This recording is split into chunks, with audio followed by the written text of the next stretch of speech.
नमस्कार, मी दादासाहेब मुंडे, सामाजिक चळवळीतला कार्यकर्ता आहे। आज 14 जानेवारी हा दिवस महाराष्ट्राच्या मातीतल्या माणसांच्या दृष्टीने अत्यंत महत्त्वाचा दिवस। जसं महाराष्ट्रामध्ये संक्रांत नावाचा एक सण साजरा केला जातो, त्याच ताकदीचा किंबहुना आमच्या सगळ्या वैचारिक चळवळीतल्या लोकांच्या दृष्टीने महत्त्वाचा हा दिवस। कारण याच दिवशी महाराष्ट्रामध्ये सातत्याने 17 वर्ष संघर्ष केलेल्या एका चळवळीला आम्हाला यश आलं। 14 जानेवारी 1994 आम्ही झोपेत असताना एका सुंदर गोष्टीची घोषणा झाली, ती म्हणजे डॉक्टर बाबासाहेब आंबेडकर मराठवाडा विद्यापीठाच्या नामांतराची। कदाचित नवीन पिढीला हे माहीत नसेल की डॉक्टर बाबासाहेब आंबेडकर मराठवाडा विद्यापीठाच्या नामांतराची चळवळ काय होती, ती कशासाठी उभी राहिली, ती कशासाठी निर्माण झाली, त्याचा काय परिणाम झाला। मराठवाड्यातल्या अनेक क्षेत्रात या गोष्टीचा दीर्घ परिणाम आजही आम्ही तो पाहतो। वास्तविक 1972ला महाराष्ट्रामध्ये डॉक्टर बाबासाहेब आंबेडकरांच्या विचारानं प्रेरित झालेल्या तरुण मुलांनी दलित पॅंथर नावाची एक संघटना निर्माण केली होती आणि या संघटनेने महाराष्ट्रातल्या आणि विशेषतः मराठवाड्यातल्या आणि विदर्भातल्या लोकांमध्ये एक जनजागृती आणली होती। त्यांचा मुख्य उद्देश जो होता तो कसेल त्याची जमीन, गायरान, राहिला घर आणि सन्मान आणि स्वाभिमानाची चळवळ म्हणून दलित पॅंथरकडे पाहिलं गेलं होतं। या चळवळीमध्ये काही माणसं अशी होती की त्यांनी अत्यंत महत्त्वाचा एक विषय पुढे आणला, तो म्हणजे मराठवाडा विद्यापीठाला डॉक्टर बाबासाहेब आंबेडकरांचं नाव देण्यात यावं। आणि 74ला प्रत्यक्ष या आंदोलनाची सुरुवात झाली आणि आंदोलन हळूहळू टप्प्याटप्प्याने हे संपूर्ण मराठवाड्यामध्ये शेवटच्या माणसापर्यंत गेलं। मुळामध्ये 27 जुलै 1977ला तत्कालीन मुख्यमंत्री वसंतदादा पाटील यांनी नामांतराबद्दल अनुकूलता दाखवली आणि अशा पद्धतीचं नामांतर केलं जाईल, मराठवाडा विद्यापीठाला बाबासाहेबांचं नाव दिलं जाईल अशी घोषणा केली। ही सगळी नामांतराची प्रक्रिया संपेपर्यंत महाराष्ट्रात सत्तांतर झालं आणि ते सरकार गेलं आणि नवीन सरकार आलं। महाराष्ट्राचे मुख्यमंत्री म्हणून शरदचंद्रजी पवार साहेब यांनी शपथ घेतली आणि पुन्हा 1978ला डॉक्टर बाबासाहेब आंबेडकर मराठवाडा विद्यापीठाच्या नामांतराचा कायदेशीर ठराव पास झाला। तत्कालीन आमदार PN राजभोज यांनी आग्रह धरला आणि नामांतराबद्दलची त्यांची भूमिका सभागृहाला मान्य करावी लागली। विधानसभा आणि विधान परिषद अशा दोन्हीही सभागृहामध्ये डॉक्टर बाबासाहेब आंबेडकर मराठवाडा विद्यापीठाच्या नामांतराची अधिकृत घोषणा झाली, तसा कायदा पारित झाला। दुर्दैवानं महाराष्ट्रातल्या आणि त्यातल्या त्यात मराठवाड्यातल्या तत्कालीन 7 जिल्ह्यामध्ये ज्या पद्धतीनं त्याची तीव्र प्रतिक्रिया उमटली, खरं वास्तविक पाहता बाबासाहेबांचं या विद्यापीठाला नाव देणं हा आमचा स्वाभिमान होता, आमच्यासाठी सन्मानाची आणि अभिमानाची गोष्ट होती। दुर्दैवानं बाबासाहेबाच्या संविधानाचा आधार घेऊन शिक्षण घेणाऱ्या तथाकथित बुद्धिवादी, स्वतःला समाजवादी म्हणून घेणाऱ्या आणि विशेषतः ज्याच्या डोक्यामध्ये सातत्यानं जातीचं विष भिनतंय अशा लोकांनी नामांतराच्या या लढ्याला विरोध केला आणि अक्षरशः मराठवाड्यामध्ये त्या दिवशी दिवसभर दलितांची घरं जाळली गेली। याचा परिणाम असा झाला की मराठवाड्यात अशांतता नांदण्यास सुरुवात झाली आणि त्यानंतर सातत्यानं 17 वर्ष मराठवाड्याच्या मातीमध्ये मराठी म्हणून घेणाऱ्या माणसामध्ये एकमेकांमध्ये दुहीची बीज पेरण्यास सुरुवात झाली। वास्तविक डॉक्टर बाबासाहेब आंबेडकरांचं मराठवाडा विद्यापीठाला नाव देणं यात गैर काय होतं या प्रश्नाचं उत्तर आत्तापर्यंत कुणीही दिलं नाही। या लढ्यामध्ये बाबा आढाव असतील, जवी पवार असतील, प्राध्यापक अरुण कांबळे असतील, अशा अनेक लोकांनी जे योगदान दिलंय ते योगदान प्रचंड ताकदीचं आहे. आणि याच आंदोलनामुळे आज महाराष्ट्राच्या राजकारणामध्ये ज्याला आपण आंबेडकरी विचाराचं नेतृत्व म्हणतो त्या नेतृत्वाला धार मिळाली. सगळ्याला कदाचित नवीन पिढीला हे माहीत नसेल की रामदास आठवले असतील, प्रकाश आंबेडकर साहेब असतील, जोगेंद्र कवाडे असतील, अन्य काही नेते आहेत महाराष्ट्रामध्ये की या नेत्यांना नेतृत्व करण्याची जी चांगली संधी मराठवाड्यात आणि महाराष्ट्रात भेटली त्याच्यात नामांतराचा लढा हा मैलाचा दगड आहे. काय झालं नामांतराच्या लढ्यामध्ये? ही मागणी योग्य असताना सुद्धा काही लोकांना ती नको वाटली. परंतु आज आम्ही बघतोय, जेव्हा पाठीमागे वळून बघतो आम्ही, की आम्हाला अभिमान वाटतो की आम्ही या चळवळीचे साक्षीदार आहोत. या चळवळीमध्ये काय योगदान देता आलं? 1980ला तर आपण बघतोय की दरम्यानच्या काळामध्ये एका अजून मराठवाडा विकासाचं आंदोलन झालं होतं. त्या आंदोलनात ही मागणी होती. विशेष म्हणजे राजकीय आणि सामाजिक नेतृत्व करणाऱ्या सगळ्या प्रकारची माणसं या आंदोलनामध्ये आंदोलन करत असताना ते कोणत्या पक्षाचे आहेत, कोणत्या विचाराचे आहेत, कोणत्या विचारधारेतले आहेत याच्याशी काही कोणाचं देणं घेणं नव्हतं. पण एक चांगला निर्णय होत असताना या निर्णयामध्ये आपलं योगदान असलं पाहिजे. हा जेव्हा केव्हा इतिहास लिहिला जाईल तेव्हा या इतिहासात आपण असलं पाहिजे अशा पद्धतीची भूमिका घेऊन अनेक लोकांनी या आंदोलनामध्ये स्वतःला झोकून दिलं. त्यातली काही लोक जेलमध्ये गेले, काहींना कारावास झाला, पण तरी सुद्धा हे आंदोलन कुणी सोडलं नाही. डॉक्टर बाबासाहेब आंबेडकरांचा उपकार काय आमच्यावर? खरं म्हणजे आम्ही त्यांच्या उपकाराच्या ओझ्यात आजही आहोत आणि असंच राहिलं पाहिजे. कारण त्यांच्या ओझ्यात आम्ही जितकी दिवस राहू तितकी ताकदीनं आम्हाला त्यांची ऊर्जा मिळते.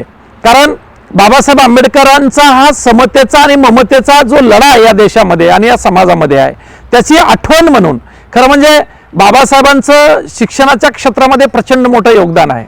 आज जे नागसेनवन आम्ही ज्याला म्हणतो, विद्यापीठाचा परिसर म्हणतो, त्या परिसरामध्ये मराठवाड्यातलं सर्वात मोठं मिलिंद महाविद्यालय त्यांनी निर्माण केलं. त्या भागात विधी महाविद्यालय त्यांनी निर्माण केलं आणि मराठवाड्यातल्या गोरगरीब ज्यांची ऐपतच नाही शिक्षणाची अशा अनेक हजारो लाखो मुलांना शिक्षणाची गंगोत्री त्यांच्या घरापर्यंत, त्यांच्या दारापर्यंत बाबासाहेबांनी नेली.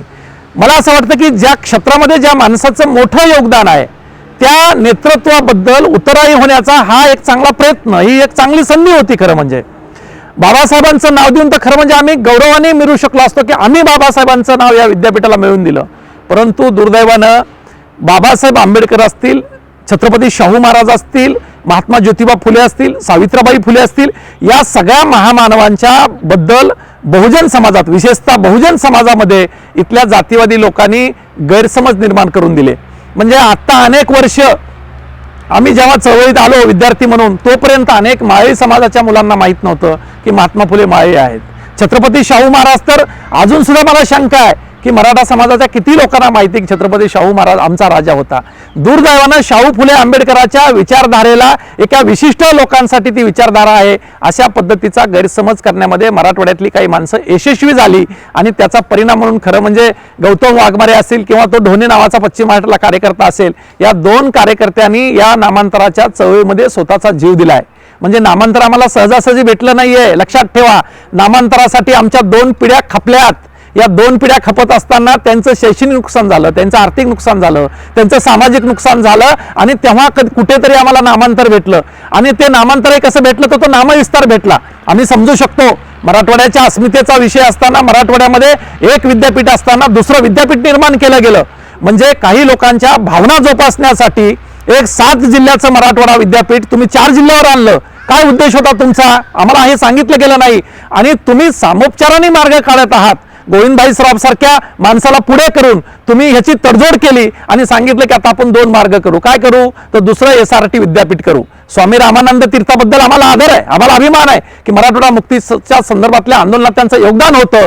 पण बाबासाहेबांचा नामविस्तार होत असताना तत्कालीन परिस्थितीमध्ये दुसरं विद्यापीठ करायचं खरं म्हणजे हे सुद्धा आम्हाला डवसल्यासारखं होतं. परंतु आज आम्ही आनंदी का आहोत? आम्हाला माहित आहे की डॉक्टर बाबासाहेब आंबेडकर आमच्यासाठी मान सन्मान आणि स्वाभिमान आहे. काय योगदान आहे बाबासाहेबांचं आमचं आयुष्यात आम्हाला माहित आहे.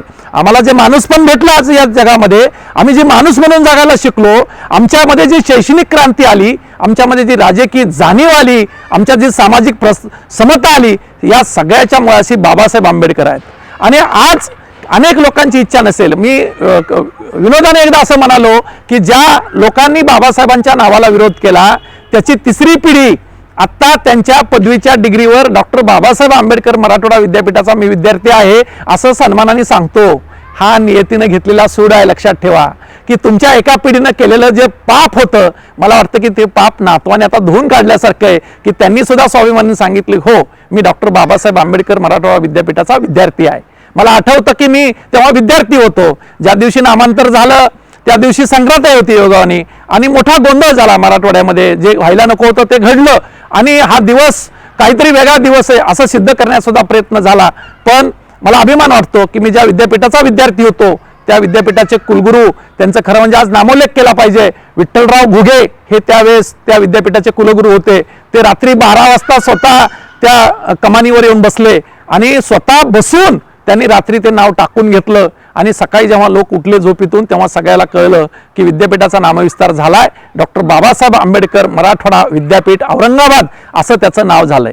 मला वाटतं की हे सगळं होत असताना, ही सगळी चळवळ होत असताना, हा सगळा विचार पुढे घेऊन जात असताना इतिहासाकडे आम्ही जेव्हा बघतो पाठीमागं, असं बाबासाहेबांचं जे वाक्य मला जे वाटतं की प्रचंड महत्त्वाचं वाक्य हे बाबासाहेब आंबेडकर असं म्हणतात, जी माणसं स्वतःचा इतिहास विसरतात ती माणसं इतिहास घडवू शकत नाहीत. लक्षात घ्या, आम्ही आमचा इतिहास लक्षात ठेवला पाहिजे. आम्ही कुठून आलो, आम्ही कुठपर्यंत आलो, आम्हाला पुढे कुठं जायचंय. कारण आम्हाला खरं म्हणजे येणाऱ्या काळामध्ये बाबासाहेबांचा विचार पुढे घेऊन जात असताना, या विद्यापीठाच्या नामविस्ताराचा वर्धापन दिन साजरा करत असताना आम्हाला एक स्फुल्लिंग इथं भेटलं पाहिजे. या गेटवर, या कमानीवर, या विद्यापीठामध्ये एक स्फुल्लिंग भेटलं पाहिजे, एक चेतना भेटली पाहिजे. काय चेतना आहे की या देशामधल्या सगळ्या सत्तेची कुलप जर खोलायची असतील तर त्या सगळ्या सत्तेच्या कुलपाची चावी ही राजकारण आहे. कारण बाबासाहेब असं म्हणतात, जा आणि तुमच्या घराच्या भिंतीवर लिहून ठेवा, तुम्हाला या देशाची शासनकर्ती जमात बनायचं आहे. जर आम्ही या देशाची शासनकर्ती जमात बनलो तर आम्हाला काही मागण्यासाठी कुणाच्या दारात जावं लागणार नाही. या देशामधला 85% बहुजन समाज ताकदीनं आणि शक्तीनं इतका प्रचंड मोठा असताना सुद्धा या समाजाला मागावं का लागतं? त्याचं कारण आहे आमचं अज्ञान आहे. आमच्यामध्ये असलेली एकी जी नाहीये ती एकी आम्ही निर्माण केली पाहिजे. आणि बाबासाहेबांचं शिका, संघटित व्हा आणि संघर्ष करा, हा जो विचार आहे तो विचार आम्हाला आत्मसात करायचा असेल तर विद्यापीठामध्ये शिकलेल्या सगळ्या पोरांनी याचं भान ठेवलं पाहिजे. कारण बाबासाहेब असं म्हणाले होते, शिक्षण हे वाघिणीचं दूध आहे आणि जो तो पेईल तो गुरगुरल्याशिवाय राहणार नाही. मात्र हे गुरगुरणं आमचं कुणाला विघातक कामासाठी वापरता येणार नाही, तर हे गुरगुरणं आमच्या समाजाच्या प्रगतीसाठी आम्हाला वापरावं लागेल. कारण एखादी ऍक्शन होणं आणि त्याची रिॲक्शन होणं याच्याकडे आम्ही बघितलं पाहिजे. इतिहासामध्ये अशा अनेक गोष्टी आहेत, अशा अनेक प्रसंग आहेत की ज्याची आम्हाला प्रेरणा मिळते.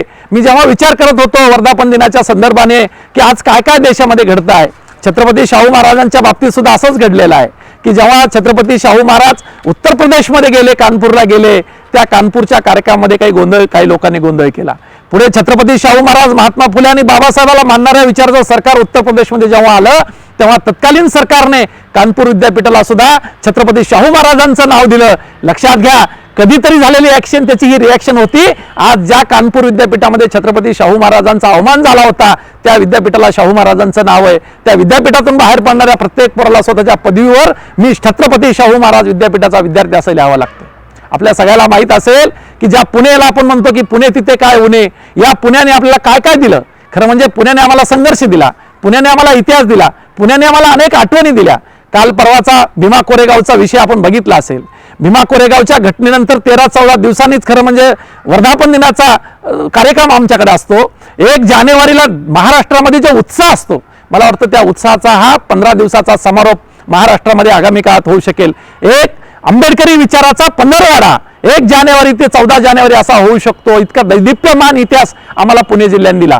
पण याच पुणे शहराने आमच्यासाठी अत्यंत प्रतिकात्मक विचारांचा विचार केला तर ज्या सावित्रीबाई फुलेंना पुण्यामधल्या लोकांनी त्रास दिला, शिक्षणासाठी शाळा काढत असताना त्रास दिला, त्या पुण्यातल्या लोकांना सुद्धा आता सावित्रीबाई फुले पुणे विद्यापीठाची डिग्री घ्यावी लागते. मला वाटतं की ही स्वाभिमानाची गोष्ट आहे आमच्यासाठी की आमच्या महापुरुषांना, आमच्या राष्ट्रपुरुषांना तुम्ही जिथं जिथं त्रास दिला तिथं तिथं काहीतरी आता रिॲक्शन होते आहे. आणि आम्हाला जो मूळ विचार जो आमचा आहे तो विचार पुढे घेऊन जाण्याची संधी मिळते आहे. आज 14 जानेवारी हा दिवस मला वाटतं की आमच्यासाठी एक ऐतिहासिक दिवस आहे, एक महत्त्वाचा दिवस आहे.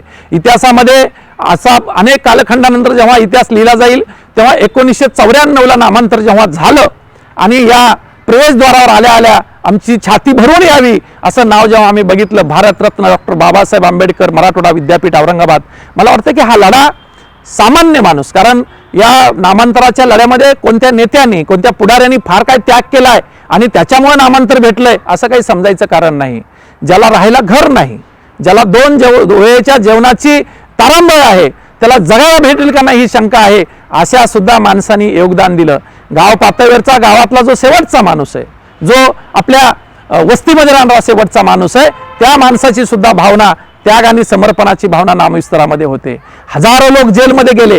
इतिहासामध्ये नेतृत्व करणाऱ्या लोकांची नावं ठेवली जातात, राहतात, लिहिली जातात, पण त्या नेतृत्व करणाऱ्याच्या पाठीमागे जे हजारो हात असतात, हजारो आशीर्वाद असतात आणि हजारो अशी माणसं असतात की ज्यांचं योगदान इतिहासाला विसरता येत नाही. म्हणजे त्याची नोंद जरी घेतली नाही तरी त्यांचं योगदान असतं. अशा अनेक गोष्टी आहेत. मराठवाड्यामध्ये ज्या पद्धतीनं, खरं म्हणजे मराठवाडा ही एक पावनभूमी आहे, संतांची भूमी आहे. संत ज्ञानेश्वर असतील, संत एकनाथ असतील, किंवा नवी पिढीला माहीत नसेल की छत्रपती शिवाजी महाराजांची सुद्धा हीच तशी भूमी आहे. छत्रपती शिवाजी महाराज हे सुद्धा मराठवाड्यातले आहेत. मात्र ह्या सगळ्या भूमिकेतून जात असताना, हा सगळा वारसांचा विचार घेऊन जात असताना नामांतराचा दिवस आमच्यासाठी एक सण असला पाहिजे, एक उत्सव असला पाहिजे, एक प्रेरणा असली पाहिजे आणि जाज्वल्य इतिहास आम्ही नव्या पिढीकडे दिला पाहिजे की हे कुठलाही संघर्ष केल्याशिवाय आमच्या पदरात काही पडलेलं नाही, कुठलाही संघर्ष केल्याशिवाय आम्हाला हे भेटलं नाही आणि हे भेटण्यासाठी जो संघर्ष करावा लागतो तो संघर्षाचा विचार आम्हाला डॉक्टर बाबासाहेब आंबेडकरांनी दिला. मला वाटतं की डॉक्टर बाबासाहेब आंबेडकरांचं संपूर्ण आयुष्य ज्या समतेसाठी गेलं, जो लढा बाबासाहेबांनी दिला, मग ते 14 तळ्याचा सत्याग्रह असेल, काळा मंदिराचा प्रवेश असेल किंवा अन्य काही संघर्षातले त्यांचे दिवस असतील, हे सगळे लढे बाबासाहेबांचे या देशातल्या माणसांना माणूसपण देण्यासाठी उभे राहिलेले लढे आहेत. शिक्षणामधून माणूसपण येतं, शिक्षणामुळे माणूस चारित्र्यवान होतो, शिक्षणामुळे माणूस शीलवान होतो आणि या सगळ्या विचारातून विचार करून बाबासाहेबांनी आम्हाला, खरं म्हणजे बाबासाहेबांनी ज्या पद्धतीनं सांगितलं होतं की तुम्हाला मी असा एक जीवन जगण्याचा मार्ग देणार आहे की तो मार्ग या देशाचा उद्धार करील, या समाजाचा उद्धार करील, या देशातल्या प्रत्येक माणसाचा उद्धार करील, असा एक धम्म बाबासाहेबांनी जो दिला आपल्याला, भगवान बुद्धांनी अनुसरलेला जीवन जगण्याचा मार्ग बाबासाहेबांनी याच विचारातून आपल्याला दिला. हीच क्रांती, समतेची, ममतेची जी क्रांती आपल्याला अपेक्षित होती ती क्रांती नामविस्तारामुळे झाली. कारण महाराष्ट्रातल्या किंबहुना नामविस्ताराचा विषय ज्या ज्या लोकांपर्यंत गेला, ज्या गावापर्यंत गेला, त्या प्रत्येक गावाला आणि प्रत्येक माणसाला हे कळलं की एकदा आंबेडकरी विचारांनी एखादा ध्वज हातात घेतला, क्रांतीची मशाल हातात घेतली, तर ते विचार आणि ती मशाल ते शेवटपर्यंत घेऊन जातात, ती अर्धवट सोडत नाहीत. आणि म्हणून बाबासाहेबांच्या विचारांचा हा वसा आणि वारसा पुढे घेऊन जात असताना मला वाटतं की आपण आज 14 जानेवारीच्या निमित्ताने, नामविस्तार दिनाच्या निमित्तानं विचार केला पाहिजे की बाबासाहेब म्हणाले होते की हा सगळा विचाराचं चक्र, हा विचाराचा रथ तुम्हाला पुढे घेऊन जाता आला नाही तर तो किमान मागे जाणार नाही, याची आपण काळजी घेतली पाहिजे. खरं म्हणजे आज आंबेडकरी चळवळीवर चिंतन करत असताना त्याची चिंता वाटू लागली आहे की जी वैचारिक बैठक असलेली पोरं आपल्या नव्या पिढीला मिळायला पाहिजे होती. मला वाटतं ही वैचारिक बैठक कुठेतरी हळूहळू कमी होऊ लागलेली आहे. कारण आपण आज बघतोय की या विचाराचे मारेकरी आक्रमक होत आहेत. देशामधली परिस्थिती आता बदलते आहे.